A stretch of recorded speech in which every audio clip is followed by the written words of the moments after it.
Hi అండి అందరికీ మరొకసారి నా యూట్యూబ్ ఫ్యామిలీ అందరికీ కూడా విజయదశమి శుభాకాంక్షలు.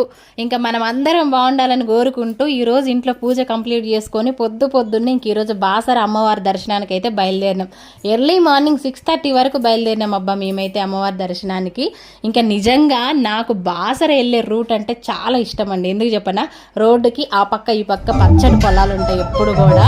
నిజంగా నాకు చాలా ఇష్టం ఈ రోడ్డు అంటే. అయితే ఇంతకుముందు ఈ రోడ్డు లేకుండే, సింగిల్ రోడ్డు ఉండే, ఇప్పుడు పెద్ద రోడ్డు అయింది కాబట్టి ఇంకా ప్రశాంతంగా అనిపిస్తుంది. ఇక దగ్గరకు వచ్చినాం, ఇక గంగమ్మ తల్లి పడవలు ఎత్తుతుంది. అసలు ఇక రోడ్డు దగ్గరకు వచ్చినాయండి, వాటర్ అయితే అంత ఫుల్ వచ్చినాయి అనమాట. ఫుల్ వాటర్ అండి ఈసారి అయితే. ఒక్కసారి మీరే చూడండి, అసలు ఫుల్గా వర్షాలు అట్లా పడ్డాయి కాబట్టి అంత వాటర్ ఉన్నాయి. ఇంక ఈసారి అయితే ఇది బ్రిడ్జ్ అనమాట. ఇంక ఇక్కడ నుంచి స్టార్టింగ్గా అమ్మవారి గుడి దగ్గరికి. నిజంగా ఇంక మొత్తానికైతే అమ్మవారి దగ్గరికి అయితే ఇక చేరుకున్నాం, గంగమ్మ తల్లి దగ్గరికి.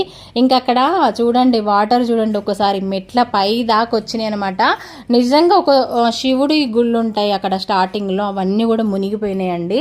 Full water. ఒక మెట్టు 2 మెట్ల వరకు దిగి అక్కడ స్నానాలు అయితే చేస్తున్నారు అందరూ. నేనైతే దిగలేదబ్బా, నాకు మస్తు భయం అయింది. మా వాళ్ళు దిగి వీళ్ళందరూ ఒక 5 మునుగులు మునిగిరు, కానీ నాకైతే భయం వేసింది. వాళ్ళు మునుగుతేనే అమ్మో అని మొత్తుకున్నా నేను.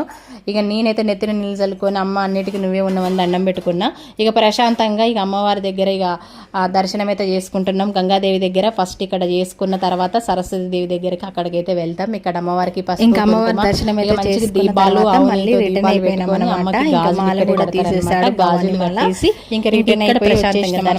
ఈ రోజు విశేషాలు అయితే ఇవ్వండి. అమ్మవారి దర్శనం మాకు ప్రశాంతంగా జరిగింది. ఎందుకంటే రిటర్న్ అయిపోయినాం. ఇదన్నమాట దర్శనం కూడా చేసుకొని ప్రశాంతంగా పొద్దున్నే పోవడం వల్ల ఈ రోజు మాకు తొందరగా దర్శనం. ఓకేనా ఫ్రెండ్స్, ఇంకా బాయ్. మరి ఇంకా వీడియోస్ వస్తూనే ఉంటాయి. ఓకేనా ఫ్రెండ్స్, బాయ్. మరి లైక్, షేర్, సబ్స్క్రైబ్ చేసుకోండి.